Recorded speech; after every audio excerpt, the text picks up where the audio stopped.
بدعوة من الشبكة التونسية للحقوق والحريات وبمشاركة منظمات المجتمع المدني وأحزاب سياسية وجمعيات حقوقية، تظاهر مئات التونسيين في العاصمة تونس قبل حوالي أسبوعين من موعد الانتخابات الرئاسية. احتجاجات تأتي رفضاً للمشروع المستعجل لتعديل قانون الانتخابات الذي تقدم به 34 نائباً في البرلمان، والمتمثل في نزع صلاحيات المحكمة الإدارية الخاصة بالنزاع الانتخابي ومنحها للقضاء العدلي من خلال المحاكم الاستئنافية. المحكمة الإدارية تعتبر آخر الهيئات القضائية المستقلة في البلاد منذ أن حل الرئيس قيس سعيد المجلس الأعلى للقضاء وعزل العشرات من القضاة في عام 2022. تعديل ترى فيه قوى المعارضة اعتداء صريحا على أسس الديمقراطية والعدالة في تونس.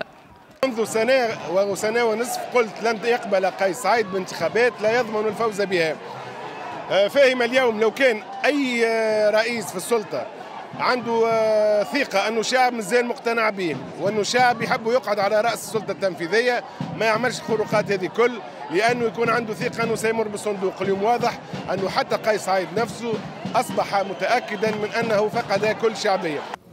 جبهة الخلاص الوطني المعارضة تعتبر أن مقترح تعديل القانون الانتخابي يأتي كخطوة استباقية لدرء خطر إلغاء هذه الانتخابات من قبل المحكمة الإدارية، بعد أن تجاهلت هيئة الانتخابات قراراتها واستبعدت 3 مرشحين بارزين رافضة قرار المحكمة الإدارية بإعادتهم إلى السباق الرئاسي.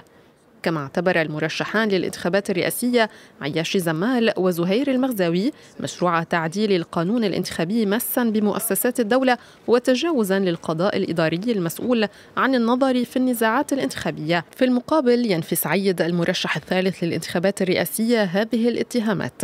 واعتباراً من هذا الاثنين تنظر لجنة التشريعات في البرلمان في المبادرات التشريعية التي تقدم بها النواب لتعديل قانون الانتخابات قبل أن يتم تحويلها إلى جلسة عامة للمصادقة عليها إذا توفرت أغلبية.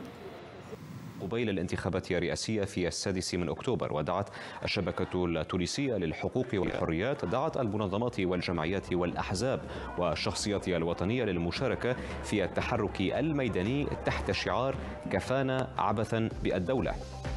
وقالت الهيئة العليا المستقلة للانتخابات في تونس إن حصص التعبير المباشر خلال الحملة الانتخابية عبر التلفزة التونسية تتطلب ضرورة حضور المترشح شخصيا. جاء ذلك ردا على احتجاج فريق حملة العياشي زمال على رفض التلفزة التونسية تسجيل كلمته. عشرات المتظاهرين وسط العاصمة يحتجون على ما يصفونه تحييدا وإضعافا للمؤسسات التي تضمن الحقوق والحريات، وذلك إثر صدور مبادرة تشريعية تهدف لتعديل القانون الانتخابي وإسناد اختصاصات المحكمة الإدارية ومحكمة المحاسبات إلى محاكم الحق العام. اليوم يعني للأسف هنالك محاكم هي تحت سلطة وزيرة العدل، بالتالي اليوم راك تشوف معناتها الشارع التونسي ينتفض بكل توجهاته السياسية وبكل معناتها منظماته لا لمزيد العبث بالدولة. اليوم معناها مؤسسات الدولة هي اللي قاعدة تتمس، روح القانون اللي هي تتمس.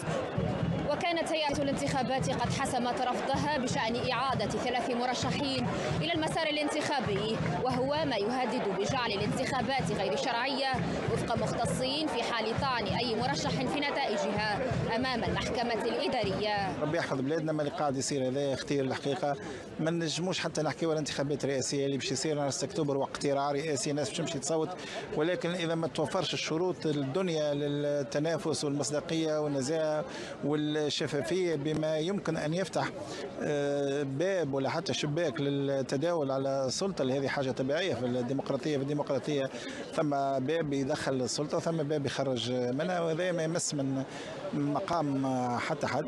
للأسف الشديد الشروط هذه الدنيا مش متوفرة حاليا. جدل قانوني يحتدم بين هيئة الانتخابات والمحكمة الإدارية في غياب محكمة دستورية تحسم النزاع تزامنا مع إطلاق أحزاب ومنظمات دعوات إلى مقاطعة الانتخابات. أميمة بن خلف، المشهد، تونس.